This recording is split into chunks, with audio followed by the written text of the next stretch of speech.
Hello, you sentient ball of stardust. My name is Casey Davis. I'm a therapist, and I'm an author of the book How to Keep House While Drowning, where I talk about ways to make it a little bit easier to take care of yourself when you're overwhelmed, stressed, have mental health issues, physical health issues, or maybe you're just in a hard season of life. Maybe you're looking for a place that you can come and listen to some practical advice. This is a podcast for all of the self-help rejects. We're going to talk about skills for survival and self-kindness. And I'm going to leave the pop psychology at the door. I promise not to tell you to meditate or to journal. We're just going to give you some really insightful conversations with hopefully some practical advice. So I don't believe you need to pick yourself up by the bootstraps.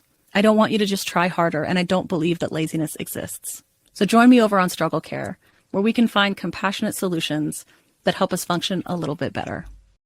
Wake up at Holiday Inn Express to a can't-miss breakfast that's free with every stay. Count on all the hot, fresh coffee you need and an incredible breakfast buffet that has something for everyone, like eggs, cinnamon rolls, and even hot, fresh pancakes with all the toppings you crave. Next time, do yourself a favor and stay at a Holiday Inn Express with a can't-miss breakfast that's free with every stay. So, when you wake up at Holiday Inn Express, you'll wake up happy. A part of IHG Hotels and Resorts. Stoveleg Media, igniting conversation.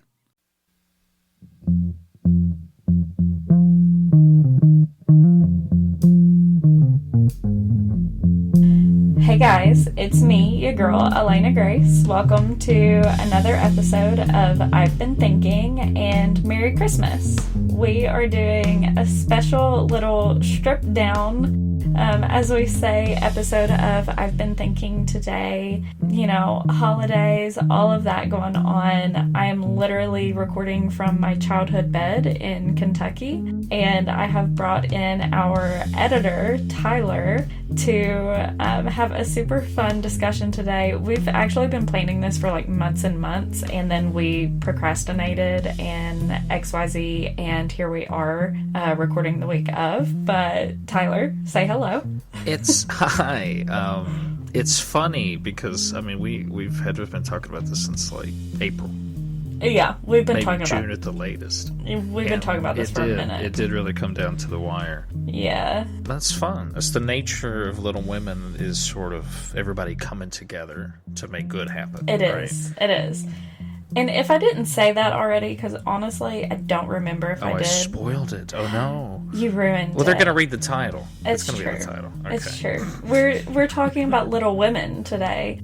Not the TLC show that is objectifying diminutive-sized women, but is instead focusing on Greta Gerwig's movie and Louisa May Alcott's novel that was based on the movie. And like sort of a court of sorts, because some characters are going to be on trial in a very real way. Yeah. I have my copy. Well, I have my wife's copy because my wife's like favorite book. Right? Shout out to Ashley. Yeah, I'm stealing her thunder in a real way here, but I have my copy here, her copy. My palm is ready. I've got footnotes ready to go, receipts even. If you receipts. Yeah, Tyler has some big opinions. So let's go. So what I think we should just say right now. What brought us to this discussion, and that is your absolute hatred of Lori. No, that's not fair. I do love Lori. He's frustrating, right? He is frustrating. I posted like I don't know. Was it a fan cam? Did I post a fan cam?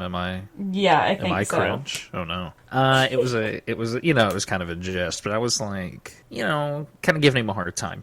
Right, in the story, and you had replied, and you were like, "I've got to know how you feel about young Lawrence," and I was just like, "Okay." And I recorded because you'd shown me the magic of these voice messages. I never thought to use those really. Oh, because we I always love go over Instagram. Oh my yeah, gosh. that's like we love the least instant professional voice way messages. to communicate on Earth, though. But it's how 99% of my podcast business is done, is Insta voice messages. Hustling under Zuckerberg's flag. So I sent like 6 in a row. I don't know. I was heated. I was thinking about it. And because I came to the film really late in life. I just watched the most recent film, the Greta Gerwig one, 2020, 2021. I guess it was a year or two old, and my wife had really been kind of like, let's watch it. And I kept hearing it was really good. I didn't see Lady Bird, which was her first movie, right? That was her Right. previous work, which did it win Best Picture or at least got nominated, right? Yeah, something like that. I know. I haven't seen it either. I know it was great though. Ashley liked it. I think she said it was a pretty difficult watch, which was why I didn't see it. Yeah. But I was just like, maybe not for me. Little Right. Women, of course, also really focused on motherhood and women. I mean, that's the book. I think there is a question I do want to ask, and I'm going to spike the show right out of the gate. Being the editor, being your friend, we talk about this stuff. Like personally, you grew up with the book, right? You had read it really early on, so you're kind of like an old head. Right. And I saw it actually as a little kid. One of my friends, kind of distant family members, she was in a production of it at the Lexington Children's Theater. So, we went and saw her in it. So, it's something I really enjoy. It's like a deep childhood memory is going to see that. It became personal. Yeah. Right? That's cool. That's great. I really liked it. I don't know. Seeing the film, I don't know, it struck me. I guess maybe growing up rural, maybe something that was part of it was very personal to me. The only other movie that I would say comes close to that is Big Fish. I'm not really a Tim Burton fan, but I think that movie is so touching, so personal for me, right? I love when Tim a movie Burton's or a work. book, oh yeah, it's so different. It's so unique, I think, in his His style. menagerie of films. Maybe that's Yeah. the best Oh, word, yeah, actually, because yeah. they're strange. So I was really floored by the film, and I just kept thinking about it, and I was always talking about the characters with Ashley, which we should probably jump into, right? But Right. I love it. I can't talk about it enough, and I would not say I'm the target demographic being, a grown man. I guess that's what I was getting at a bit ago there. I don't know. It's a story of familial love and hope, and through pretty immense tragedy. I mean, they really deal with some tough stuff in here. Oh, for sure. I mean, and that's, the reason that I wanted us to have this conversation is because basically I am the demographic and you aren't. And I thought that your takes on it were really interesting, first of all. And I love hearing from someone who's outside of the chosen demographic on a subject. I always think that can be interesting. But also, you aren't the chosen demographic, or the typical demographic, I guess. But you also had some really amazing insights, I think, into some of the characters, being that you're male, I guess. So you had these insights into Lori and some of the other characters that I thought were really cool. Yeah, I mean, Laurie's let's give everybody some background. I feel like we're diving in. So Little Women was a book written in Oh, wait, I'll look it up right now. LOL. the two halves. Of course, the book itself's in two halves. The first half was published in 1968. And then the next half was published in 1869. So it was tremendously topical because the story of the book, it takes place during and shortly after the Civil War, about a New England very Yankee family. They are abolitionists. The father, Pa March, is a pastor. He's a preacher. He's a strict abolitionist, and he's went to war to do the walk. He's always kind of making these foolhardy decisions, but that are always from a really pure place. From the always doing purest. good. Oh yeah.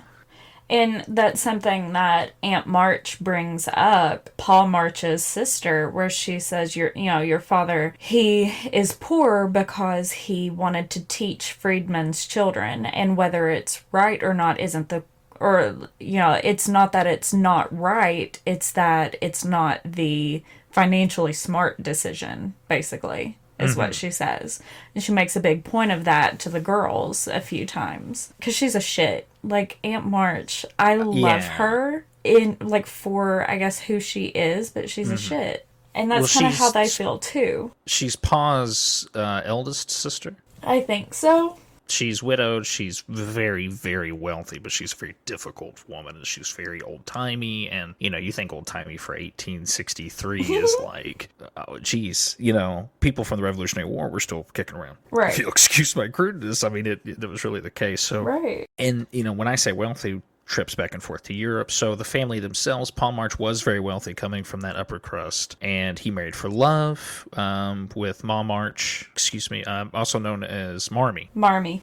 We love Marmee, the queen. The Rock. queen. Oh my gosh. And you know what's interesting, and I wanted to say this, is in the book, Aunt March is married, and like has been married, and she's the one that takes Amy to she and her husband take Amy to Europe with them. But in the movie, they make a point of Aunt March never having been married. And she comments on that multiple times and how she keeps her money because she never marries a man. You would think in the 6 months that I had to watch the film, of course I didn't. I have seen the film. I've obviously seen the film. I haven't seen it in like 8 months. That's what we were talking about, because I had watched it fairly recently. But the book, I've been reading the book sort of off and on for a bit now.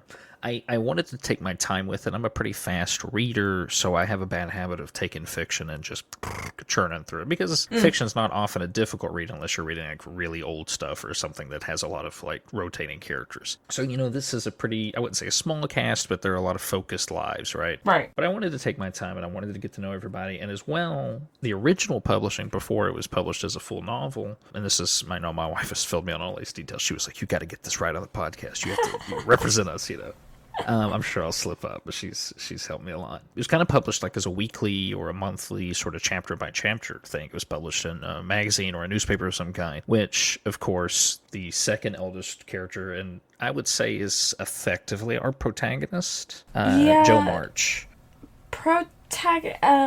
Almost an anti-hero, though. Because sure. Oh, yes, absolutely. QT Swift, she, is the most annoying. I actually kind of hate Joe. No. And I do. Okay. And you would think I would love her because she's super independent, and she's all of these incredible things. Counterculture. Right. She's tough. You would think I would absolutely love her, but I cannot stand how much she drives away everybody who wants to be close to her.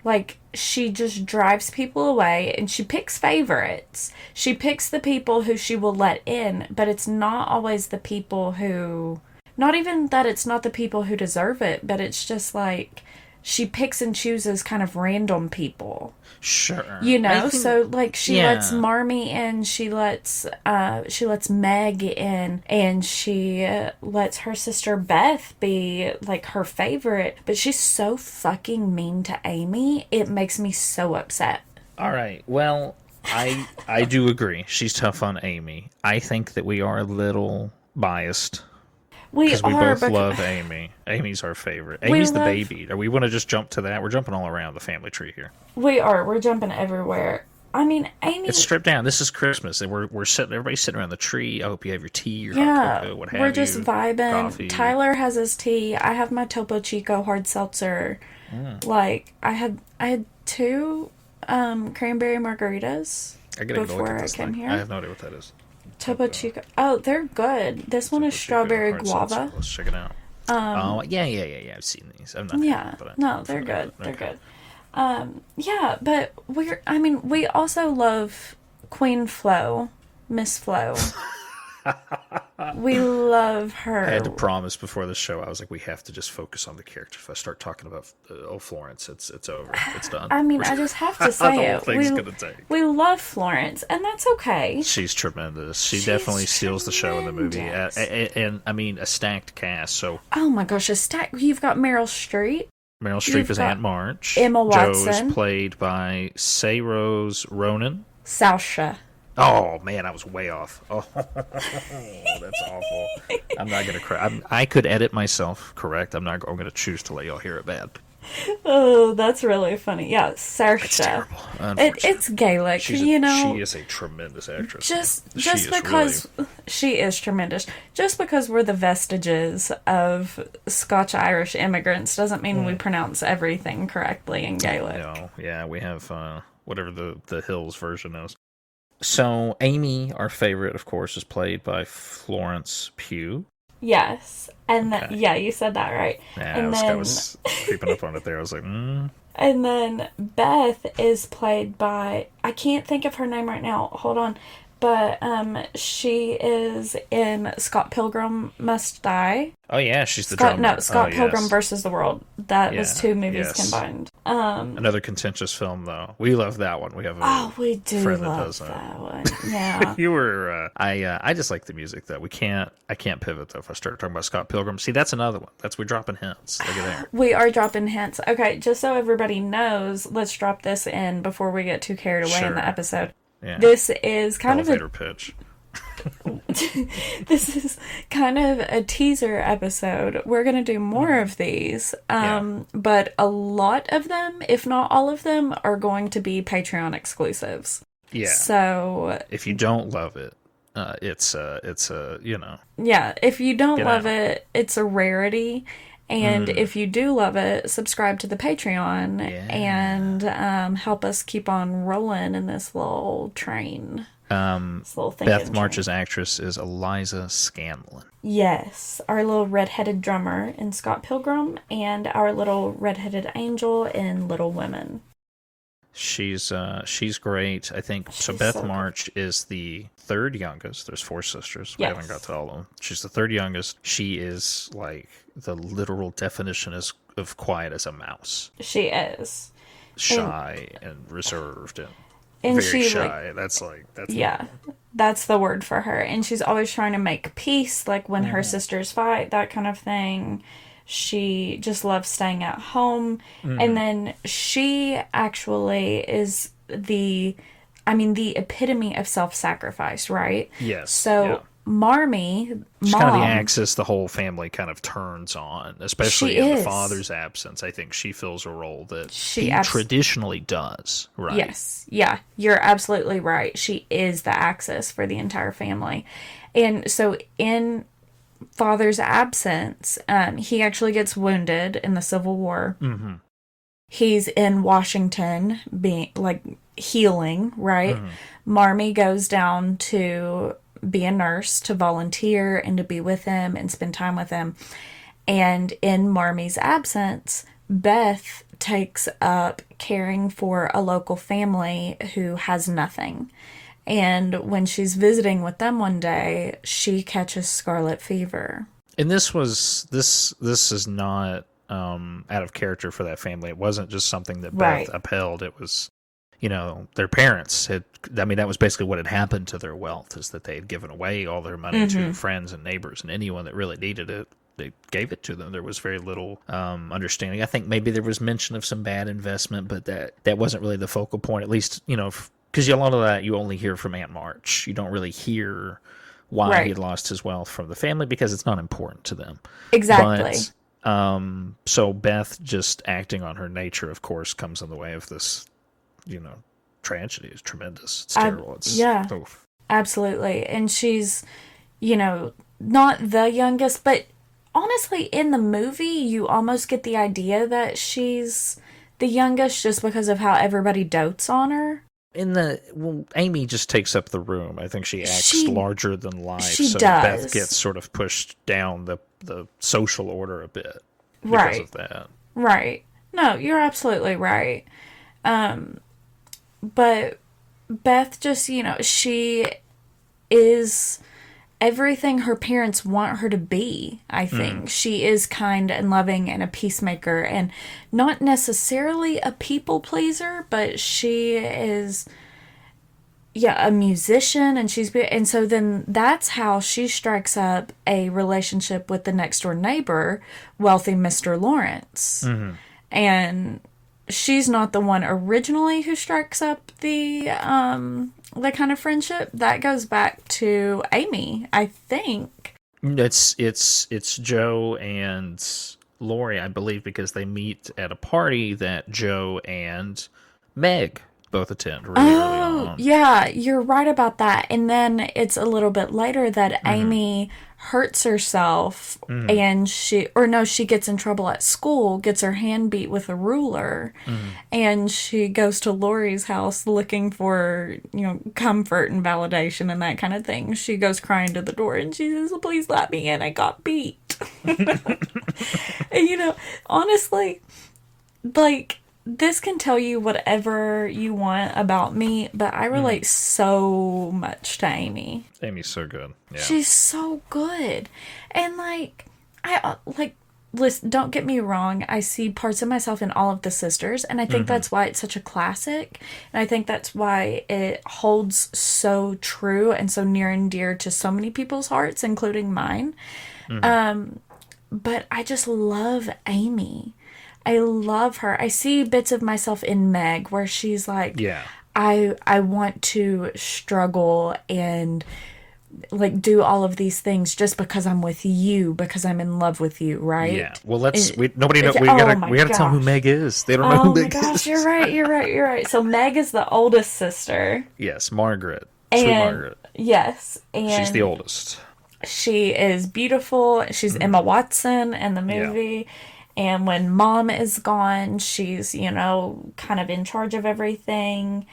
And she serves as sort of a mentor and confidant to Amy, whereas Joe and Beth are kind of partnered up. They all love each other, but, you know, in the book, at least, they sort of comment that Meg can be a bit, I'm not going to use the word cold, but just a little less patient with Beth and her sort of, there's probably a kinder word, but neuroses. I mean, that's effectively what, you know, I mean, she doesn't want to leave the house, and beautiful, wonderful child, but she, obviously, there's things that she's uncomfortable with, and Meg gets frustrated with that in a way that Joe doesn't. Joe will give her a lot of walking room, whereas Amy and Joe fight, and there's several big fights throughout the book and the film. Big fights. Between the two of them. In the film, they literally, physically fight, as well as having, you know, just terrible catty things that they do to each other that, you know, only sisters could really do and hurt each other that badly. But it's not really the focal point of the film, though. It's all like, it's not, but in a way it is, because growth. it all but it all comes back together at the end. Like, all of that fighting and all of that, it is on your mind at the end when Amy comes home from Paris with a husband. Yeah. So, Meg is the eldest. She is the first married as well, which is this big sort of turning point in the girl's life that happens a little later on. But that's the first half of the book is their childhood, and the second half is, you know, early adulthood, right? As women, little women, right. And then, you know, we've not talked much about who Jo is as a character either. Sure, yeah. And she's the second oldest. She's willful and she's boy-like, you know. She's they call her once, you know, Dad's so glad to have a son like you, or something like that, you know, things like that. And she's a writer. And she locks herself up in the attic, and she writes manuscripts, and she writes plays that the family. Has a big hat. While she writes, and the family puts on plays for the neighborhood, and you know, for the less fortunate children and things like that. But for themselves, and as well. For themselves, yeah, they love absolutely. To just be. I mean, that's the familial bond they have.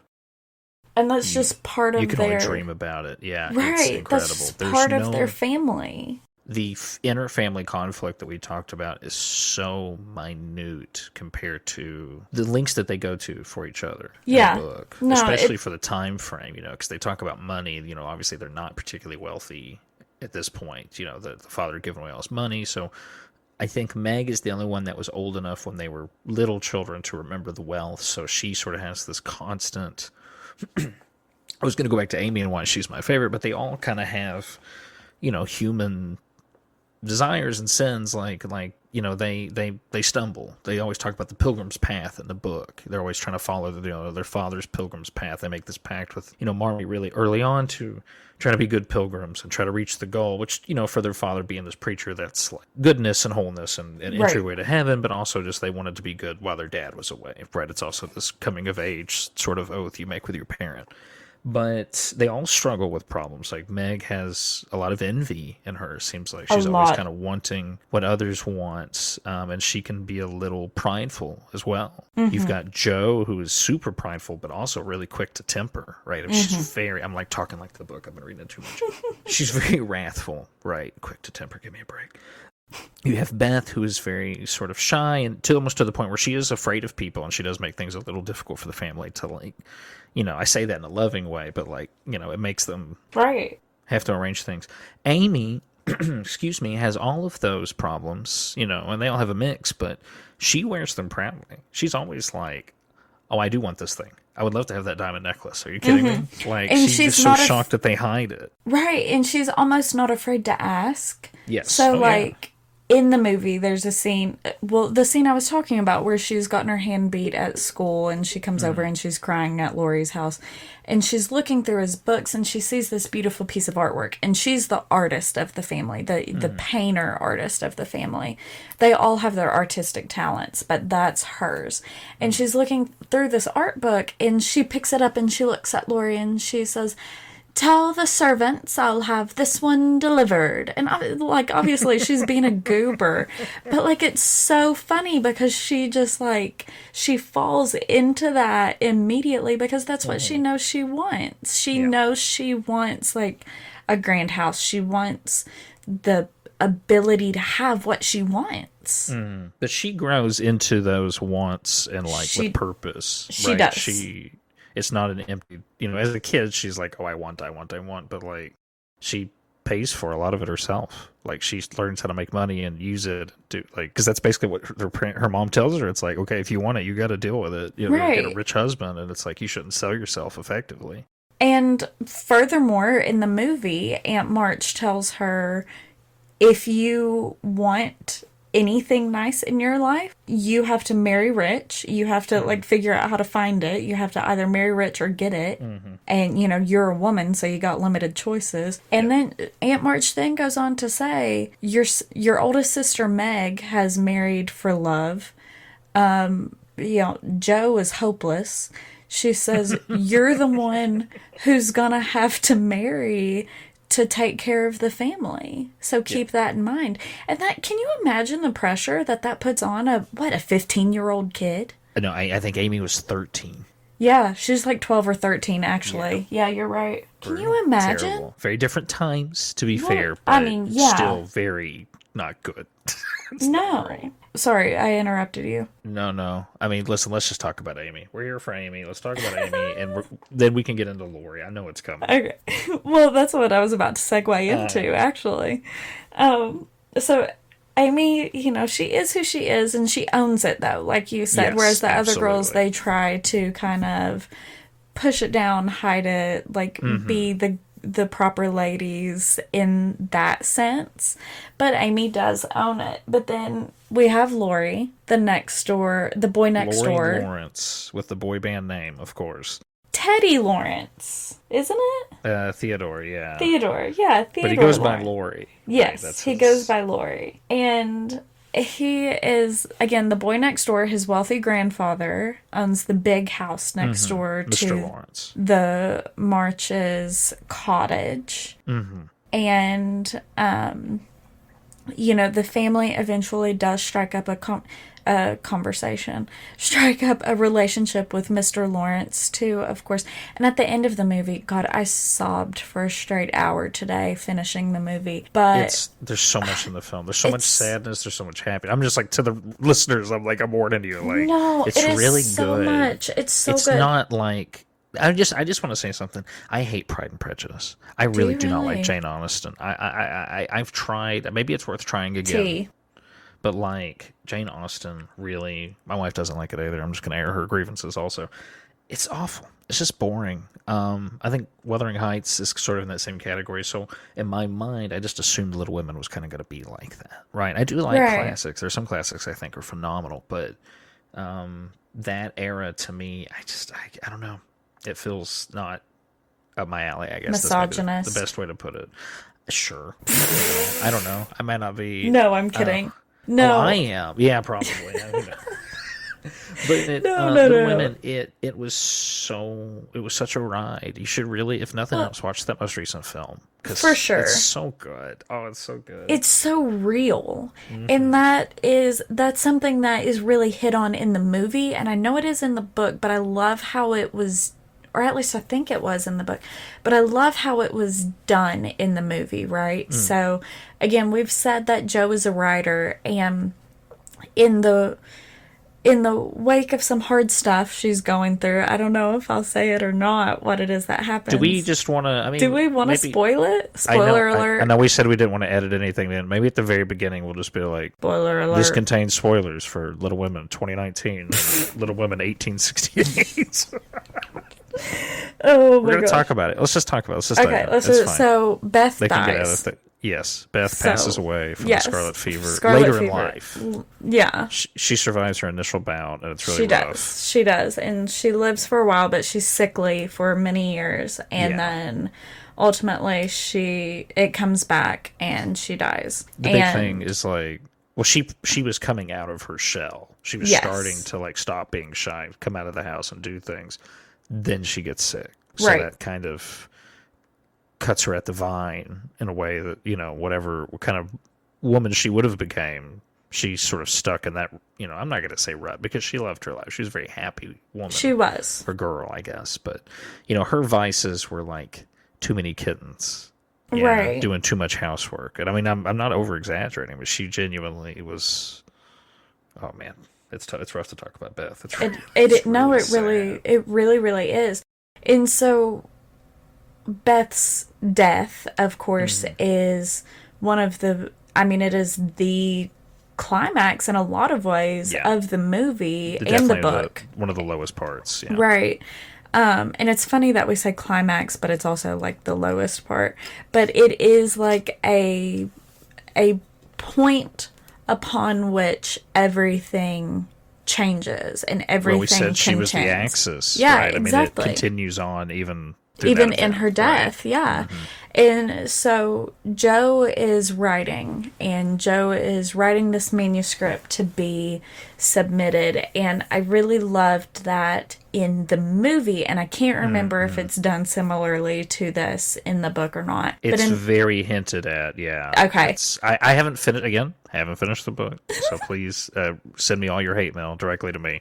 But I'm mostly finished at this point. She's regularly funding the family. She's paying for the family's bills and things with her writing. So right. It's kind of hinted. She doesn't really talk about the titles of the things because the book is autobiographical, or at least in part. Right. Like it's about her, the author's life growing up, her sisters, her parents, because her, Louisa May Alcott, her father was a member of, let me see if I can find it. I was looking up about him earlier. He was like a member of this really prestigious New England sort of philosophers guild or something. Oh, that's which lit. sounds funny to say now, but we're talking. This isn't that far removed from the age of reason, right? This kind of thing was still pretty prestigious, and if a guy came up to you and said he was a philosopher now, you'd have a pretty good laugh. No offense to people. I mean, I really love philosophy. I love reading about it, but it's not like I would love to be a job. philosopher Right. as my job. Are you kidding me? Like I'm working on let's it see. right now. That's what the pod is, right? Yeah, so he was a member of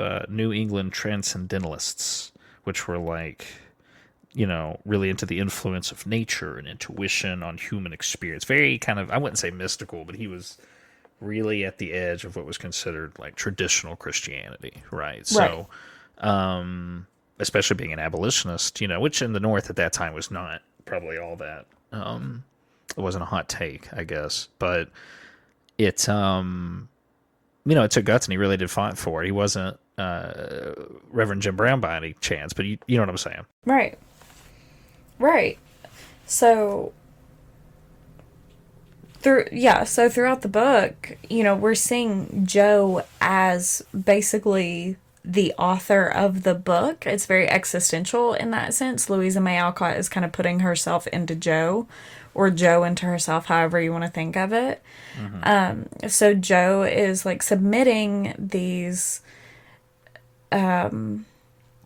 chapters of manuscripts, yeah. right, of this story that she was writing to entertain Beth as Beth is in her final days. She's like writing down these stories about their family's lives and is entertaining Beth with them. And Beth says, I want you to keep doing this. I love them. I want you to do more while she's still alive. In her death at, a little bit afterwards, Joe decides, I'm going to start writing again. After she has burned everything that she's ever written, she says, I'm never writing again, blah, blah, blah. She starts writing again. She submits these chapters. And in the movie, there's this beautiful part where the editor is like, this is awful. Why would I want to read about women's lives? Yeah. And then, Who cares? And then he's sitting at the dining table talking to his wife, and his wife is like, why don't you ever ask about my mother? He goes, well, why would I? I assume she's still alive. She goes, I ask about yours. He's like, yeah, and I don't know why.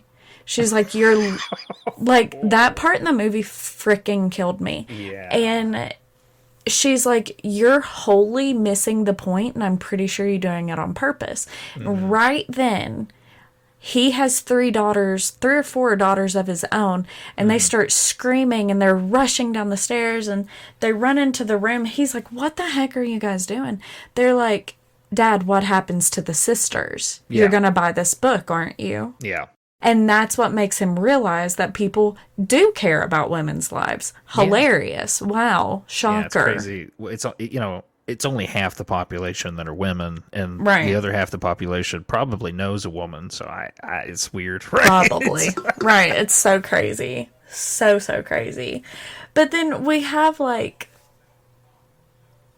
it's such an existential moment, I guess, throughout the book, like realizing that Joe is the author and the narrator and is Louisa May Alcott and all of these things. Like, it's so interesting. I love it. Well, it puts every character in every interaction, and it's not like this big grand twist. It's just sort of this fun, like, wink to the camera, right? It is. This is my childhood. This is fun, but also it's a little fictionalized. And so you look at the parents as being these stalwart, perfect people, when in reality they were probably just as flawed as any of us, right? The children, all their flaws, all their hopes, everything is kind of amplified. And to her sisters are the most important people on earth. And, in character, Joe says that a lot, constantly. Right. And begs Meg not to get married, begs Amy to do this and this and this, begs Beth to, practice her music. And she's a really tremendously talented musician, which is how she forms a tremendous bond with the elderly neighbor, Laurie's grandfather, Mr. Lawrence,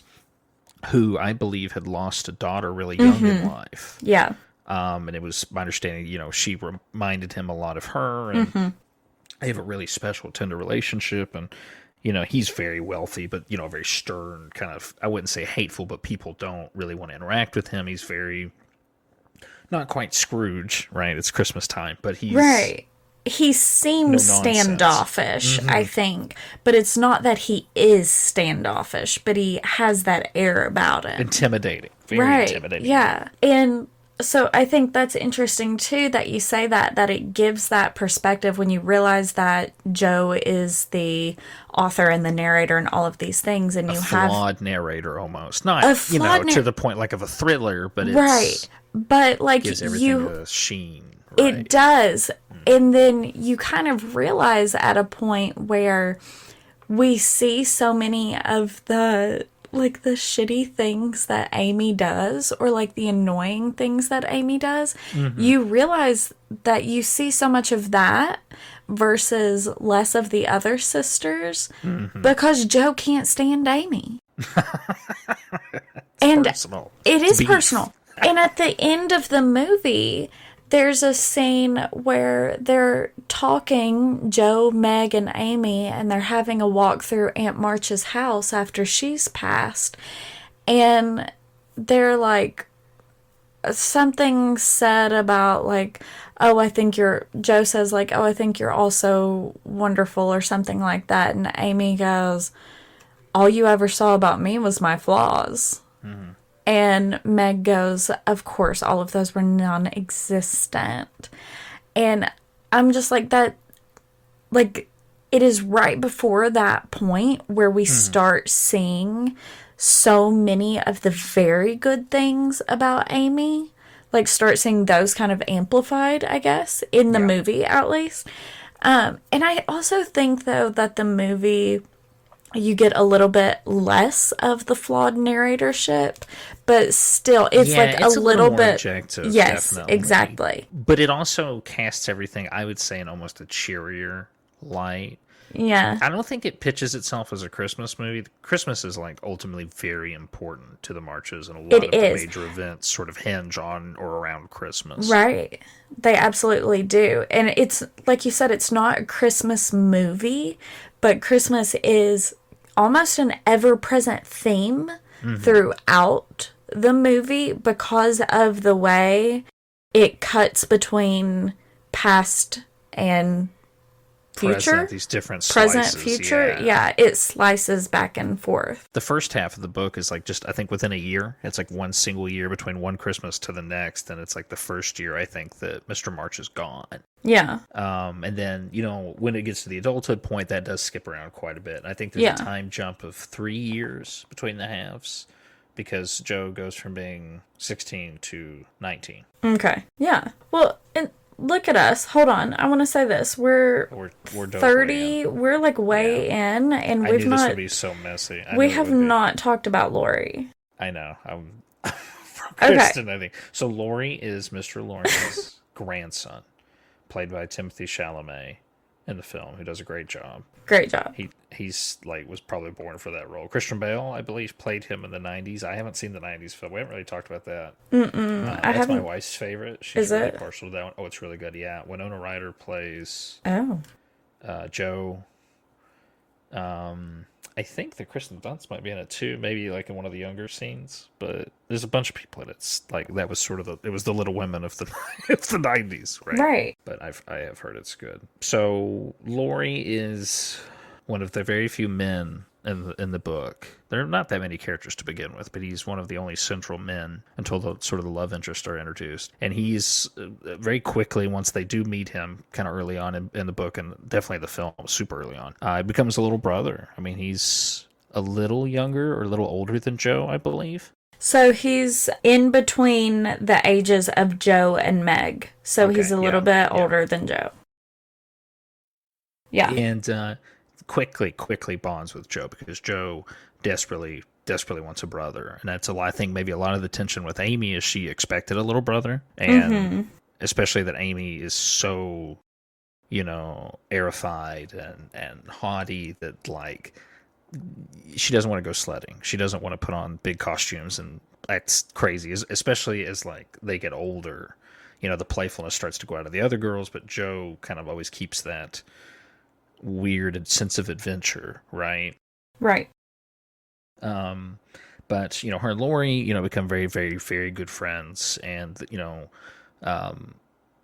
there's this conversation of, they were very concerned originally. Marmee was that having Lori around would invite a lot of unwanted charity from Mr. Lawrence, not just because of a pride thing, right? Right.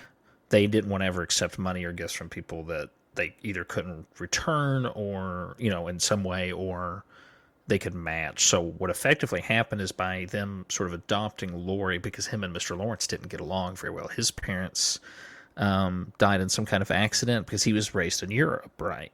Right. His mother had been like a Spanish musician. Italian, excuse me. And his father, of course, was Mr. Lawrence's son, and they had split on very bad terms. Lori's dad had left kind of without speaking to him, and it was a very ugly affair, and then, of course, he died. So, Lori living with Mr. Lawrence, it's very tense and awkward, and a lot of the things that Lori likes and does reminds him of his, obviously his dead son.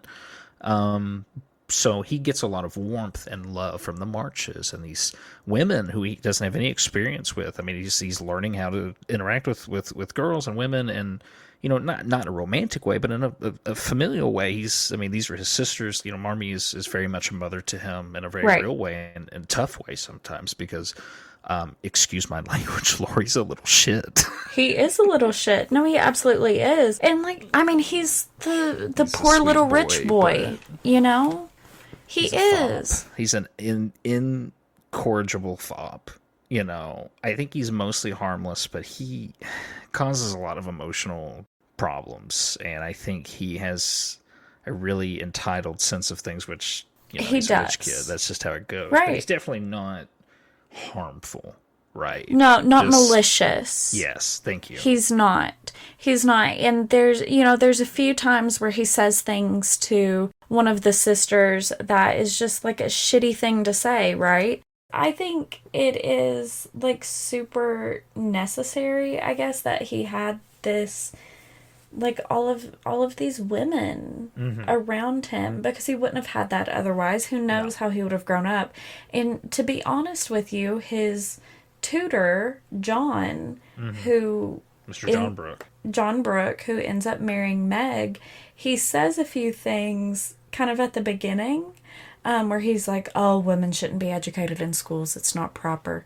And I bet Meg probably beat the shit out of him, you know, ultimately. But, like, the point is, he says a few things like that, and I think that Lori would have internalized many more things like that had it not been for just all how of men these thought and independent, felt. wild women. Yeah. And a lot of women thought and felt in the book. You know, they get a lot of pushback from other girls and women who are brought up more traditionally. You know what I mean? Like, their parents are really in the forefront of be kind, right? Like, Absolutely. Be helpful.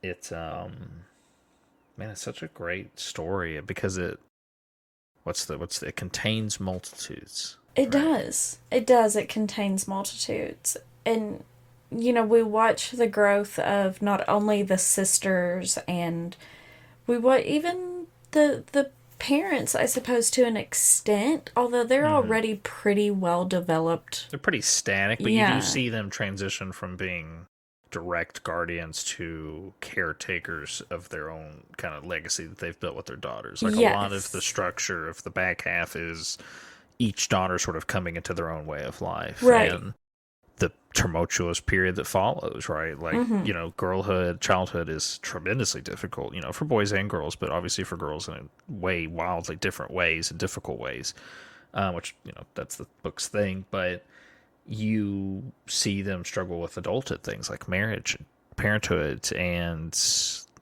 legacy. Right. Fulfilling, you know, who I was as a child, the things I wanted to do. Death obviously comes up with Beth, and unfortunately, of course, inevitably Mr. Lawrence. And also finding the right path for yourself. Yeah. So, you know, we have Joe, who is wild and wonderful and independent and all of these things, and she doesn't want any change ever, because she's so happy with, you know, how perfect her life is. And like we said, she tries to convince Meg to run away and not get married because consistently. because she doesn't want things to change. She doesn't want to lose a sister. And that's another dynamic too, is when they're girls, they're thicker than thieves, but as adults, Joe and Meg, you know, they do drift apart tremendously, which is what opens up a lot of the conversations for Amy and Joe, I think. Which is even funnier because, you know, Meg lives down the street. You know, when she gets married and she starts to have children, at like the keen age of like, what is she, like, meant to be 22? Probably. She's like, Terrifying. You've got Amy who lives in France for a good portion of the second half, right? And you know, their adult years with Aunt March, and ultimately she bumps into an adult Laurie of the world, right? He's been traveling and college educated, but he's messy. Messy's good. That's a good way to put that. And he has, at that point, he has proposed to and been turned down by Joe. Yeah. And it's like, you know, I don't blame him for going and getting messy. If you've had your heart broken into a million pieces by this person you thought was like your best friend and the perfect person for you, you know, go get messy in Paris. Well, I get it. This is it. This is the crux of the podcast. We're about to have this big Laurie Let's do it. Breakdown. He and Joe are fast friends. They are inseparable. They have a couple of little spats, but for the most part, like, they really understand and counterbalance one another, even though they get into some pretty serious scrapes together. He doesn't really express any sort of romantic interest, or at least from Joe's perspective, which we talked about the whole story being kind of colored by, a firsthand account.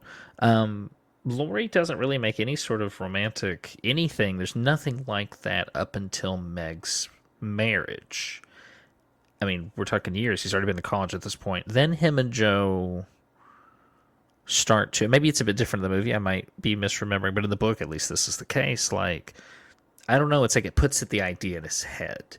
And it's not to say that it wasn't real for him, but I think he feels attached to Joe and wants to marry Joe because he thinks that's what he's meant to do, right? That's what's expected of him.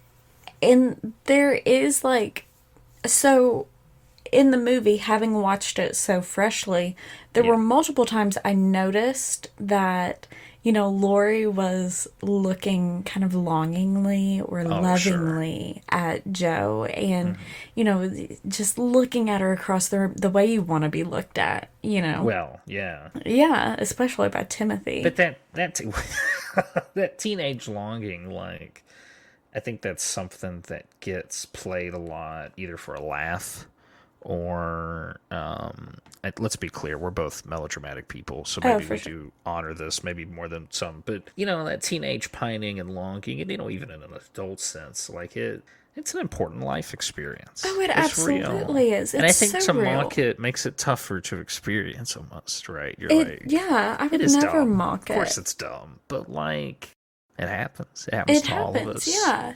And I was also going to say there's also during Laurie's proposal and they start fighting, he and Joe start fighting with each other.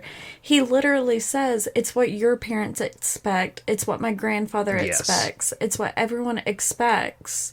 So why don't we do it?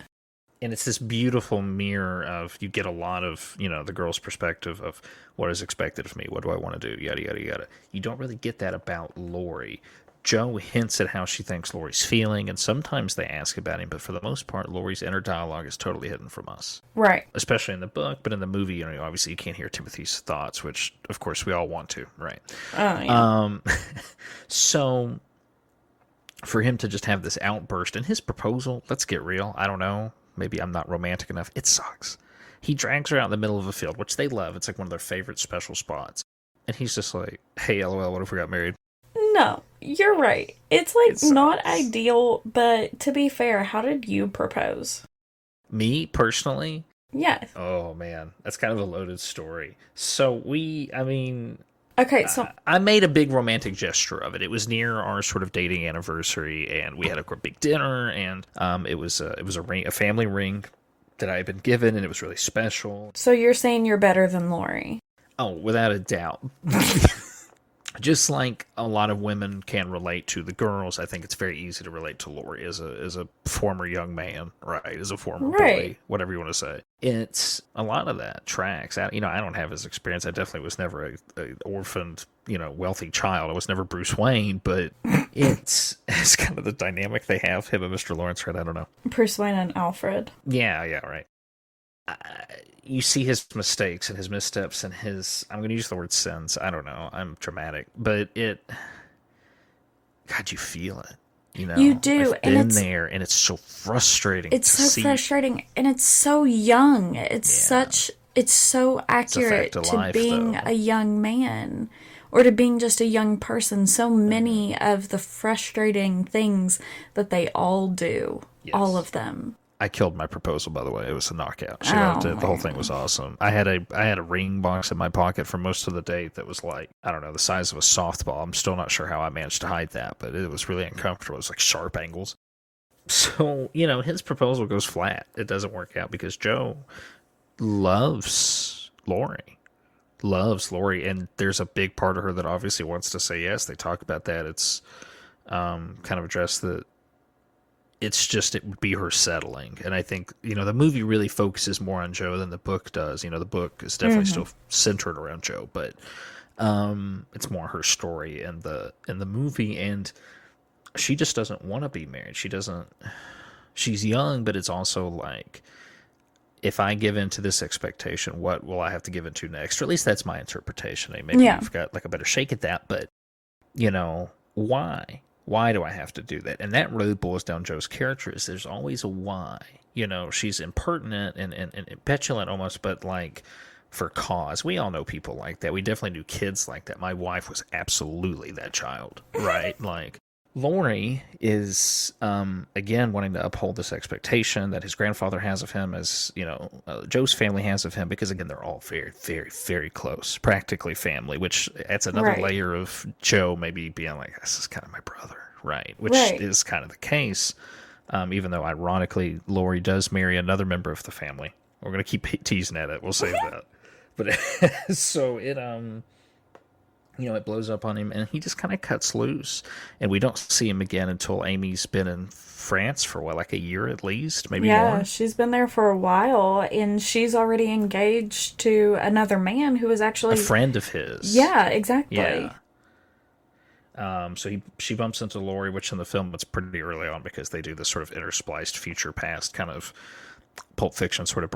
it's not quite as confusing, but it goes back and forth and gives you this kind of broader perspective of the girl's life, and it's so sweet. She Amy's riding in the carriage with Aunt March, and they're talking about. I don't even think she's paying attention. I think Aunt March is just talking like really old people gossip, and she catches like Laurie's like the side of his head, and she like flings herself out of the carriage, which is like. Not ladylike. She's wearing 200 pounds worth of dress, so it's definitely not ladylike. It's dangerous, but it's like a huge scene. She's so excited to see Laurie. These girls loved Laurie, and he's kind of been MIA for a while, right? He's been traveling Europe and living not great. Is sort of the understatement, right? I mean, that's sort of she really rears into him a little bit later in the same kind of setting, but Laurie had been kind of fallen off the path that they had all agreed on, right? He was never like a pilgrim with them, but they sort of expected goodness from him, and obviously he was not carrying with that. I mean, he was literally sinning, not even from a Southern Baptist perspective. Like, this man was out gallivanting, right not making the right choices. Western Europe, which whatever. But given the opportunity. In that day and age, maybe I would have too. A young gentleman on the town. Him and Amy strike up a courtship, but it is not like sweet. It's not. It's very sudden, and I think it's very fitting of both of them that it is sort of an outburst, right? Because you see Meg's romance blossom from very early on. Because Meg, like I said, is the first to marry off. She kind of very sweetly, accidentally dates Mr. John Brooke, who was Laurie's tutor as a boy, and then inevitably escorted Marmee to D.C. when she had to become the nurse. And, that was kind of like, that was when the plan was made. I mean, they knew, I think Meg was of marrying age, I guess, was sort of the implication, but he asked them while he was there to marry her, which, like, I don't know, dog. It's definitely a different time kind of thing. Like, I think about my son. I'm just like, he was 16, 17. There's no way I would even let anyone come near me with marriage, right? But it's a different time, whatever. And so he, like, serves in the army after that to, like, make a little money. And he ends up getting injured and discharged. And he works and he works and works. And him and Meg, like, have this plan. So they do have this very little homey backyard wedding with just, like, their closest family, which is, I think, a total of, like, 8 guests. Right. In the movie, it's Was more. It bigger? Yeah, in the movie, it's bigger, and Aunt March sponsors it. Okay. In the book, they have nothing, and they sort of like Aunt March says she's not going to come because she doesn't approve of the marriage because the Brooke guy's poor. He's nobody, right? She's very on air. Aunt March is still a shit about it in the movie, and she's like, "You've made a terrible decision. I love you. Goodbye," like that kind of thing. But, where she's still a shit, but she's like. She does love them, but she's awful. Yeah. Oh, she's so mean. She's so mean. There's a great footnote with her, and I can't wait to get to it. But so Meg, marries this man, and they have a pretty difficult marriage because I wouldn't say it happened in a fever. I mean, it took them like years to work up enough money to like save and get married and buy a house. But marriage is hard. I'll tell you from experience, marriage is very hard. But Meg and they call her Mrs. Brooke from that point onward. It's kind of a jab at her, but they both find out that marriage is really tough, and she has that envy, and one of her best friends is very, very wealthy and married to another wealthy friend of theirs. So there's this big plot point of her spending $50 on 20 feet of silk to make a dress. 20 yards, yeah. And half of that money was the household money that was for the bills, but the other half was money that she was expecting to receive as a gift from Aunt Marge. She hadn't even received it. It was just sort of a poor financial decision, but also the husband had been meaning to buy a winter coat because winter was coming and he didn't have one. So it was this really selfish purchase, and you see her grappling with it pretty early on in the flick. It's kind of the introduction to her, which, in the book it happens way, way, way later on. But I think it sets her character really well because she is a vision of her mother, right? She is Marmee in a lot of ways and carries that household control. And she, the book and the film are both about life fulfillment, the Pilgrim's Path. I'm going to keep coming back to that because it's kind of powerful, right? The girls it is really powerful. set to that, Yeah, and it absolutely works. is. What is your goal in life? How do you obtain it? And then, for these women, how do you obtain it in an era where you can do very little or you're being restricted, no matter how beautiful and talented, and I say beautiful, I mean of spirit, right? How powerful you are.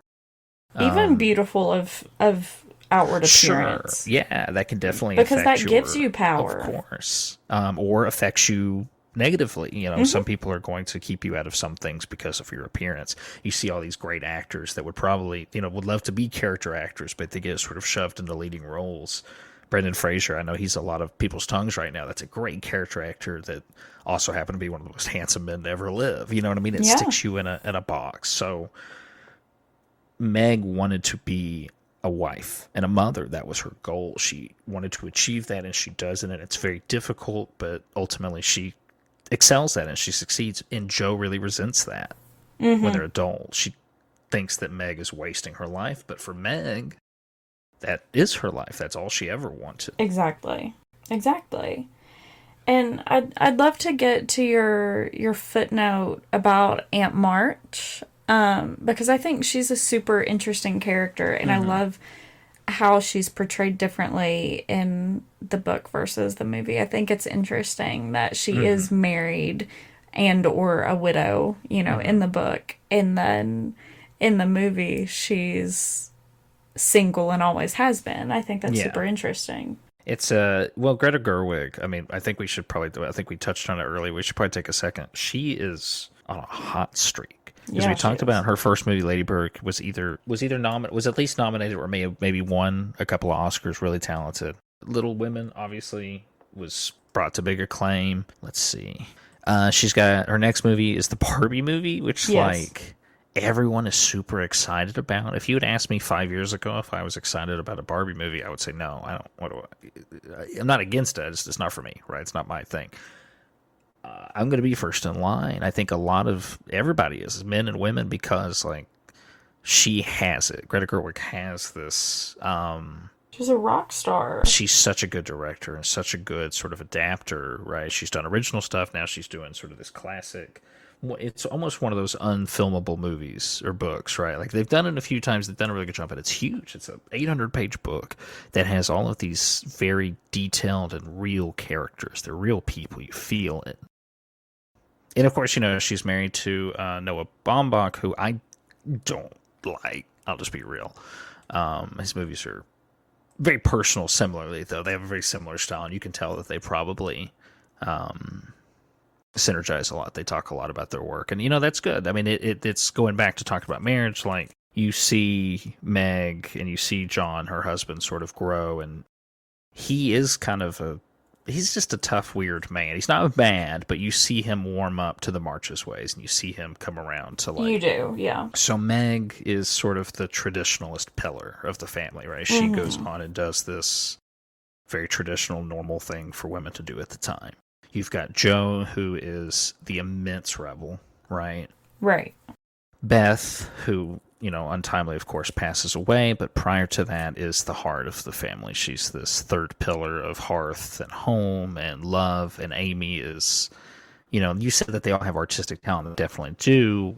Meg is tremendous. I wouldn't say to any, exciting artistry, but she's really good at, there's like a lot of times she messes up meals and things. Like she's like a terrible cook, but she's really determined, and And she's she's really good good at at like, sewing, I think. yes, yeah, yeah. And so, like, those traditional, like, Mm-hmm. taking care of the home and the family things. But Amy, she's this pillar of art and creativity, and there's this whole chapter talking about all the different ways she practices art. As like a teenager, she goes through all these phases. She starts with sketching and making mud pies, they call it, but like her clay modeling. She paints and she draws and she does like wood etching and charcoal. I mean, it was like 20 things she goes through, just sort of like in a quick, like almost in jest, like they couldn't get her to stop and slow down. But she does it with her money that she makes and goes into town and helps St. March. Like, Amy becomes this dedicated figure in the back half of the book, especially because, we talked about that already. She has these big wants. So the girls really play off each other, and it's as time goes on, they grow apart, and especially when Beth dies. Jo at that point had moved. She was living in Boston. Right. And, in the movie, she's there's a in New homecoming. York, which New is York, funny. Maybe, yeah. So they all come back together for Beth's passing and her sickness, and it's, I think you said a payoff, right? Was that the way that you would put it? Something like that. There's a lot of fights and things early on in the film that everything sort of comes together, and you see the growth that the girls have all experienced, and you see, the changes that they've undertook. So we skip around crazy. It's so much. I knew this would happen. It's kind of biblical. I didn't want to say that earlier, but it is. It's very focused. There's not a lot going on, but each chapter almost feels like a parable. Do you know what I mean? Yeah, I do know what you mean. And there's always like a lesson. It is a very early book, and I think it was published under certain duresses, right? Like, there's a whole thing at the end, and they kind of really wink and nudge at it in the film where Jo gets married at the very end. She does end up meeting someone that is, I'm going to say, more to her liking in a shallow way, but ultimately she kind of finds herself in a place where she does feel comfortable getting married. And the movie's great because they have to basically tell her to get married. He's like, oh, I really like you. And she's like, oh, that's awesome. Well, good luck out there. Yeah. And Amy's like, Lori, go get the fucking carriage. Lori goes, did I ever think I would be preparing a carriage for Jo March to chase after a man? Yes. No, I didn't, but I love it. And that's like a little sass, too, about the fact that, like, he was in love with her. Mm-hmm. Which is funny that they've gotten to the point where he can joke about it. Like, that's awesome. That's the thing. That's the difference, and this is where I want to like use my perspective. I think that he thought he was in love with her, but he really wasn't. I think he loved her. Right. I think he cared about her to this great ideal, and when you're a young man, it's hard to process all the different versions of love. And it is. Adoration, especially when you're a young man who has had very little warmth in his life. Mm-hmm. His only love is from these girls. Really, Mr. Lawrence loves him, but they butt heads a lot. He's a very stern man, and Lori's always screwing around with the schoolwork, always kind of doing pranks and things. Not like, again, not malicious things, but he's always sort of into something, trying something, doing something. Let's go paddling. Let's go fishing.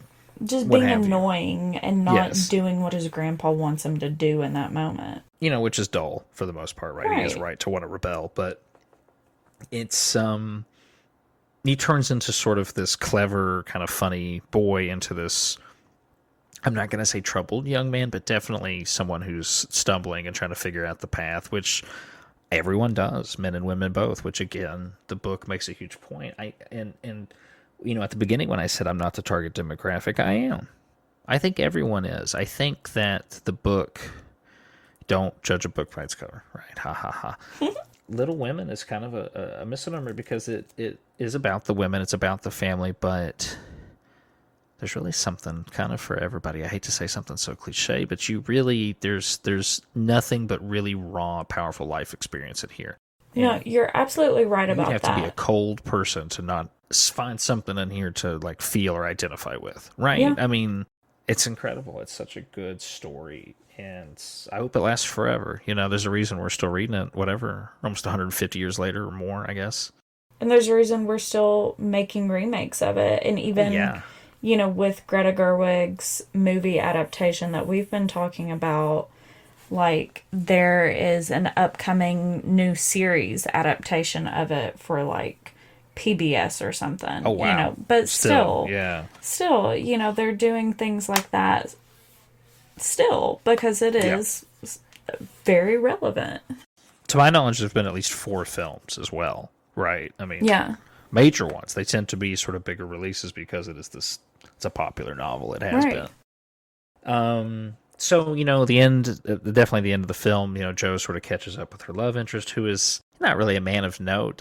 Detail-wise, he's another professor. He's very kind and patient, but he's also sort of odd, like Jo is, right? He has a lot of sort of little quirks. Yes, quirks, exactly. Yeah. That's, I think, make him approachable to Jo, because not that she's afraid of men or anything, but I don't think that she would be able to relate to a person who didn't share so much of her weirdness. And I say that very lovingly. I don't mean that in sort of a derogatory way. It's important to share your time in your life with someone who matches you. Right. Yeah, absolutely. So and this is my footnote about Aunt March, and I love it. I love it. Her home is massive. It's this massive manor, right? And she never had any children. In the movie, you know, of course, she never had a husband. She hates children. She hates mess. She hates, like, anything that isn't decorum. Mm-hmm. They turned it into a school, and it's beautiful. The final scene of that film it'll tear you up every time. Oh, yeah. I mean, again, I was sobbing. Adam was, like, yelling from the other room, "Are you okay?" And, like, I was crying so hard. Winnie was like, "Mom, are you okay?" I can't, And, you know, it is just so good, though, because, you know, I guess like you said, Aunt March, she hated all of these things. Mm-hmm. And the girls are like, let's turn this house into something that's really going to give Aunt March a roll in her grave. And they loved her. They did love her in their way. And they did. And that's what they said, even in that same scene. They're like, we loved her, but let's bother her. And I get it. I totally get that. Yeah. And that was their nature. It was the nature of the family, was to give and to help and to give and to help. And they did. And there's a sequel book, Little Men. I know nothing about it other than it's about their children. Right. I'm looking forward to wrapping up this one, of course, and moving on to that one. Ashley says it's great. Of course, there's not a movie. I don't know if Greta Gerwig would make a sequel. That doesn't seem like her speed, but I don't think there's anyone who wouldn't go see it because, man, that movie rocks. I will say, we didn't mention Mr. March is played by Bob Odenkirk, who, if you're not familiar with, he is just like an all-time, not you, but the listeners, of course, an all-time comedian, right? He's so funny. But he's taken this dramatic turn on like the back half of his career. So he's done Saul Goodman, Better Call Saul, right? But my favorite thing, and the thing that initially drew me to the film, was I saw someone take the scene where he arrives home from war at Christmas. That's if I was trying to get someone to watch the movie, that's the scene I would show them, because that's the first thing I saw.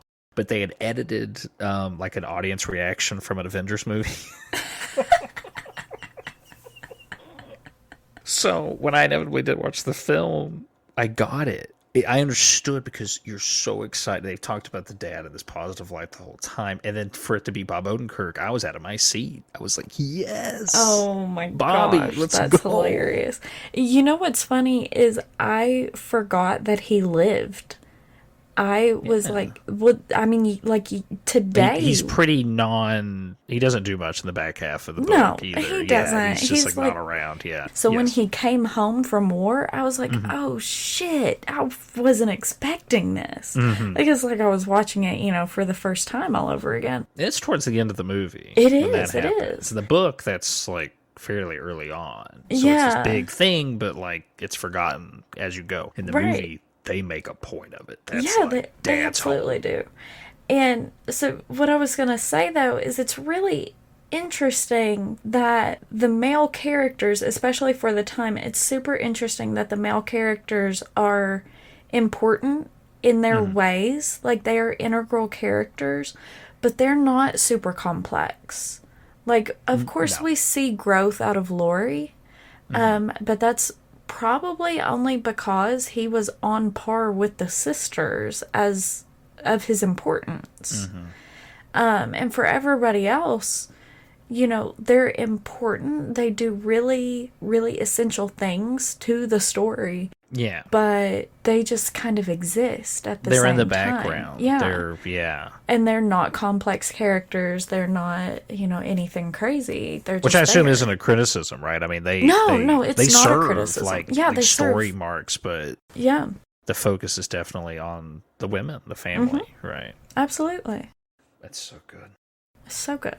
So let me ask you, and maybe we should probably make peace with ending this. Probably, yeah. Beautiful, messy Christmas special. Amy and Lori, they figure it out. Amy really gives him the business. Like, dude, you suck. You got to clean your life up. Like, what are you doing? Because it's in her mind, it's kind of her older brother, and it doesn't come out of nowhere. Their romance actually makes a lot of sense because throughout their childhood, you see him go way out of his way for Amy dozens and dozens of times in a way that he doesn't for any of the other girls, including Joe. But he doesn't ever make a point of it. It's not, you never see him. You're right. He does make some glances at Joe, and there's definitely some like hints of him sort of having a crush on her. But with Amy, it's always just like acts of service, what they call it. It's like love language stuff. So as a man, I think once she kind of gives him that dressing down and he's kind of thinking about it, he's like, shit, I love you. Yeah. Grossly relatable. What can you do? Right. But she's engaged to be married to a friend of his who is very wealthy, arguably more wealthy than Lori, better educated, better positioned, because at this point, Lori's kind of tarnished his reputation.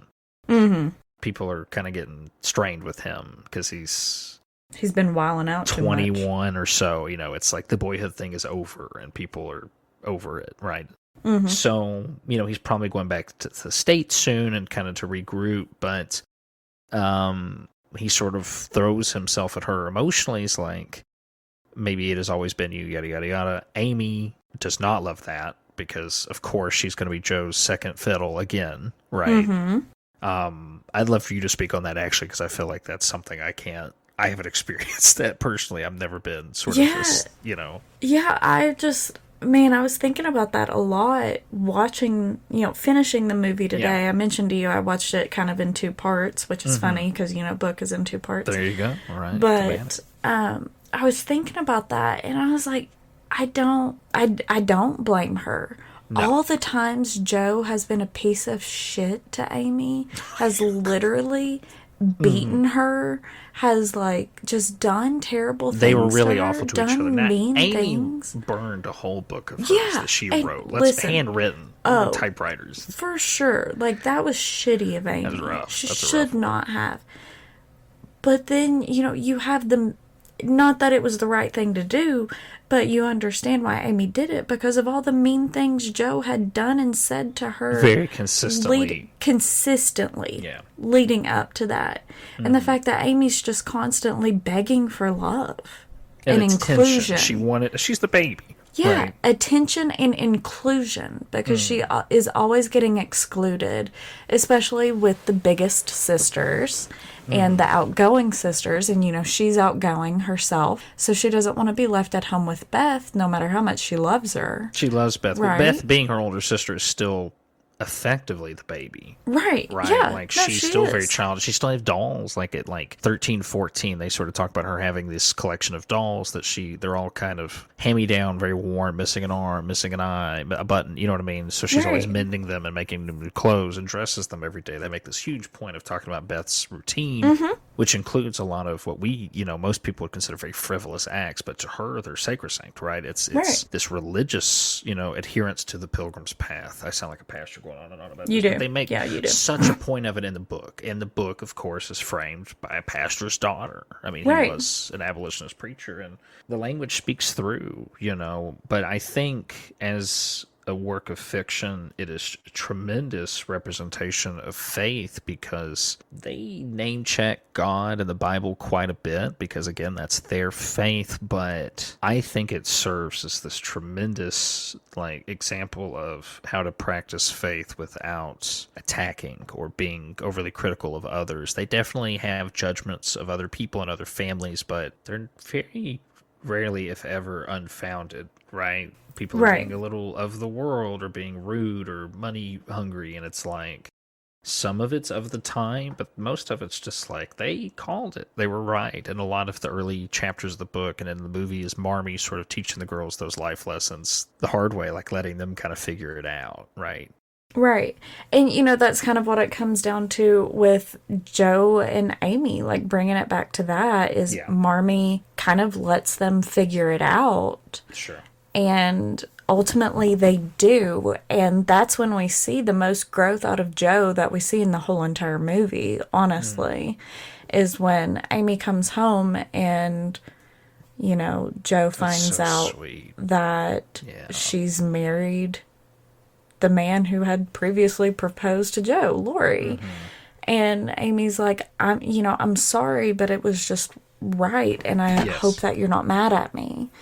And, you know, you can tell how heartbroken Joe is because she was going to change her mind. Yeah, she had written a letter that day or like that yeah. week to Lori, and she had like go and get it and destroy it or whatever. But Yeah. again, her mind was changing because she had this fear of being alone. Exactly. And that's what it was. And that's what she told Marmee it was. She says, I'm just so lonely. I don't know how personal we want to get. I don't know if you've ever dated someone from a fear of loneliness. Oh, for sure. That's a lesson to learn. Well, not because- from a fear of loneliness, but just because I guess I was lonely and bored. Sure. Anyway.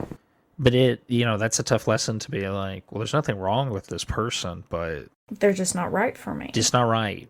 Even though I'm not alone, I don't feel it, right? You have to have Right. that. And the thing I was kind of hinting at earlier is my central theory, and I haven't finished the book.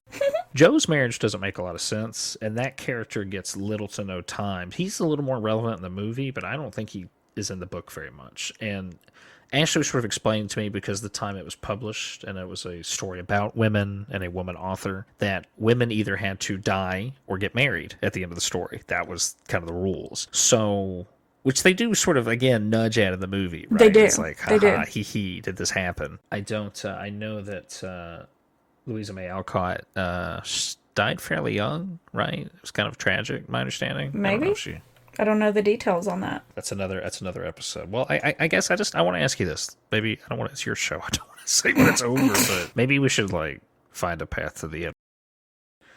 Little Women is not a Christmas story, but it is filled with the spirit of Christmas. Right? No, I it don't know. literally is. And I sent out, I'll say that, you know what? Okay, I think we're done. I think we're done for the night. Yeah. But I will say this. I sent out the podcast monthly newsletter this week. And in it, I talked about, this upcoming episode. And I said, this book and movie is just full of the Christmas spirit, in that it's Yes. full of giving and gratitude and love and all of those things. And I think we talked so much about all of those things today. We covered it, and and that's what is important to me, I think, and that's why I keep coming back to the story and why I identify so much with it. Is right. family is important, and having a good sense of character is important. And this book really affirms both in a very real way, because it was assumably real to her. It happened, at least Absolutely. that's how she portrays it. It's beautiful Yeah. and heartbreaking, and 10 out of 10. 5 bags 10 of out of 10. popcorn, whatever your mark is, this is it. This is We what you check recommend. out. Yes. That's the end of this. Put You the know what? stamp. This has been a long episode, especially Oh, with yeah. our issues and our scheduling We've had and our disconnects. We've had disconnect. Oh, scheduling. I'm going to take a big, nice golden pair of Christmas scissors to it. I'm going to make it sound wonderful. They'll have no idea. I That's can't my wait. Christmas gift to our listeners. It'll sound great. We all thank you so much for that. But in the meantime, I guess as you're listening to this, y'all make sure that you're following I've Been Thinking wherever you listen to podcasts, and check out the website, I'veBeenThinkingPod.com, for details and other content. And we thank you for listening in on this long ass episode of I've Been Thinking, where we just We rambled in the best way, though. We had what so better much fun. time to be self-indulgent than Christmas? It's so true. It's This so is a true. gift. They're seeing a window into the behind the scenes, right? They're seeing the business. This is how we operate. They're gonna Talking be about like, Little Women. "Holy shit! How does anything happen over there?" Big push for the Instagram too. Big push for the Instagram. Please follow on Instagram because that's where all the fun is. I think all our best So good fun. stuff comes on Instagram. We're Yeah. always sharing our friends, previous hosts, and things. Yeah. Guests, I should say. Yeah, absolutely. Thank you for that big push for the Instagram. And, while you're at it, also, like we said, if you enjoyed this, if you're still here right now, go subscribe to the Patreon because there's video content that goes on over there, extra content, stuff like that. But also we're going to start working on more stuff like this that's unhinged, in a totally different way for the Patreon exclusive content. So in the March living room. in the with March your living hosts. room with your host. As well, I'm going to get together. I'm going to screenshot some of our previous DMs about Little Women because I think they're pretty funny. I think They they are give some funny. character to this conversation because obviously this is not the first time we've talked about this movie. And thanks for having me. This was fun. This was a fun little Christmas treat just for me, honestly, to talk about this because none of my friends want to talk about Little Women. It's just me and my wife, right? Jonathan, you need to get your shit together. I keep Talk begging about him, Little but Women with this man. Bob Odenkirk's on it, and he loves him. I'm like, listen, if you see Bob Odenkirk come through that door, he's going to love it. I know he will. You just have to drag him through the door. Drag him through the door. Friend of the show. Friend of the show. Friend of the pod. Friend of my childhood. Both of our right. childhood. For All right. for just my piece to get it edited. Thank you so much for having me. For real. Thank you. So much Thank you, fun. Tyler. I appreciate you so much. And thank you to the listener. Love you. Peace out. Bye.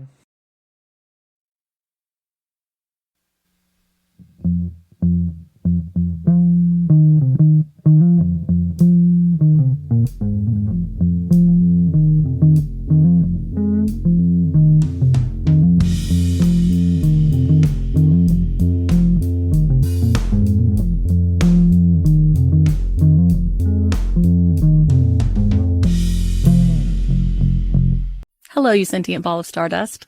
My name is Casey Davis. I'm a therapist and I'm an author of the book How to Keep House While Drowning, where I talk about ways to make it a little bit easier to take care of yourself when you're overwhelmed, stressed, have mental health issues, physical health issues, or maybe you're just in a hard season of life.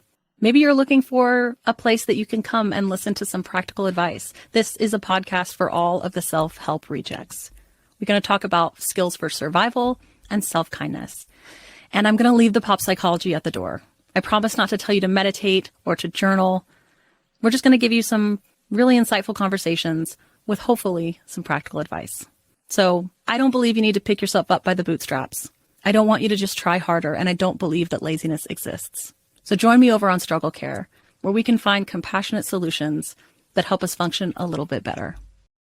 Are you struggling to conceive? You have options, and at Piedmont Reproductive Endocrinology Group, we'll make sure you have the guidance and support you need. PREG is known for individualized fertility care that's unique to every patient. We take the time to provide a reassuring and empowering experience because we believe that you deserve nothing less. Let us help you on your journey to parenthood. Visit us at pregonline.com to learn more. Get the guidance and support you need at Piedmont Reproductive Endocrinology Group.